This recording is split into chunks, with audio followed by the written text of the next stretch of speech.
हाय, मैं हूँ doctor Pallavi Gupta, consultant gynaecologist at Pristine Care. तो आज हम बात करेंगे प्रेगनेंसी के तीसरे हफ्ते के बारे में। जानने की कोशिश करेंगे कि इस समय बेबी की डेवलपमेंट कहाँ तक हुई है, मदर को क्या करना चाहिए, क्या नहीं करना चाहिए, किन किन चीज़ों का ध्यान रखना चाहिए, etcetera. Third week of pregnancy में मोस्टली कुछ भी फील नहीं होता है, सिर्फ फर्टिलाइजेशन हो चुकी होती है। जैसे कि हमने अपने पिछले वीडियो में बताया कि इस हफ्ते की स्टार्टिंग में, थर्ड वीक की स्टार्टिंग में ओव्यूलेशन हो चुका है, फर्टिलाइजेशन हो चुका है। इस समय जो एम्ब्रियो, जिसको हिंदी में भ्रूण कहते हैं, वो अपना रास्ता, अब वो आधे रास्ते में ही होता है, फैलोपियन ट्यूब के अंदर ही होता है इस समय।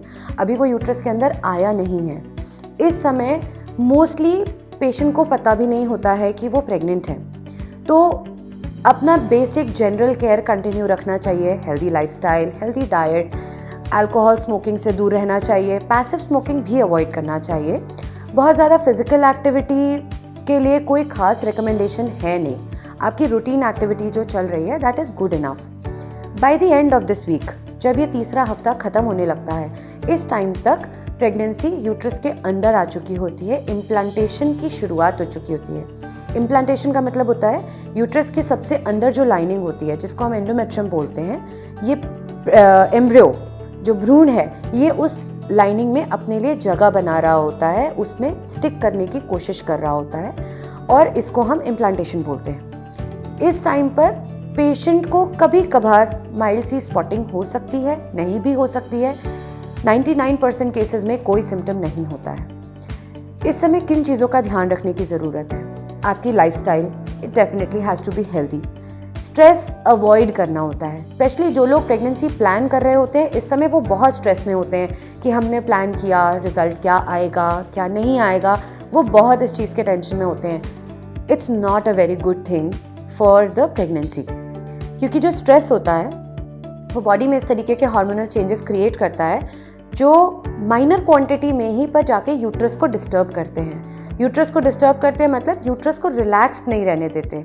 रिलैक्स्ड नहीं रहते हैं, थोड़ा थोड़ा डिस्टर्बेंस यूट्रस की वॉल में हो रहा होता है, तो जो इम्प्लांटेशन की कोशिश चल रही है वहाँ पे एम्ब्रियो और वॉल के बीच में, वो डिसरप्ट हो जाती है और कभी कभी इम्प्लांटेशन फेलियर भी हो जाता है। इसलिए stress is actually an enemy at this point in your journey. तो स्ट्रेस को तो स्ट्रिक्टली कोशिश करना है कि आप अवॉइड करें। इसके अलावा आपके सप्लीमेंटेशंस, जो कि जैसे हमने पहले भी डिस्कस किया है, फोलिक एसिड है, B12 है, D3 है, ये सब कंटिन्यू रखें। अपनी डाइट को हेल्दी रखें। अपनी डाइट में प्रोटीन का कंटेंट ज़्यादा, कार्ब्स का थोड़ा कम, हेल्दी फैट बहुत ज़रूरी होता है इस टाइम पर। ये सब आप कंटिन्यू रखें। कुछ टिप्स टू बी फादर्स के लिए। टू बी फादर्स का रोल इस समय और इम्पॉर्टेंट हो जाता है। उनको लगता है कि अभी तो मैंने स्पर्म भी दे दिया, अभी क्या मेरा रोल है, लेकिन ऐसा नहीं है। इस समय स्ट्रेस को कम करने में उनका सबसे बड़ा रोल होता है। दे हैव टू ट्राई कि वो मदर को रिलैक्स्ड रख सकें, टेंशन का माहौल हल्का कर सकें। अपनी तरफ से कोशिश करें कि टेंशन बिल्कुल ना क्रिएट हो घर में, और बाकी थोड़ा सा मदर की तरफ, उनके खाने पीने की तरफ थोड़ा सा ज़्यादा ध्यान दें। ये थी कुछ बातें थर्ड वीक ऑफ प्रेगनेंसी के बारे में। देखते रहिए, आगे हम और वीक्स भी डिस्कस करेंगे।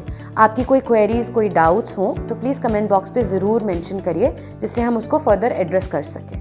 Thank you. Book your appointment on pristinecare.com. Pristine Care.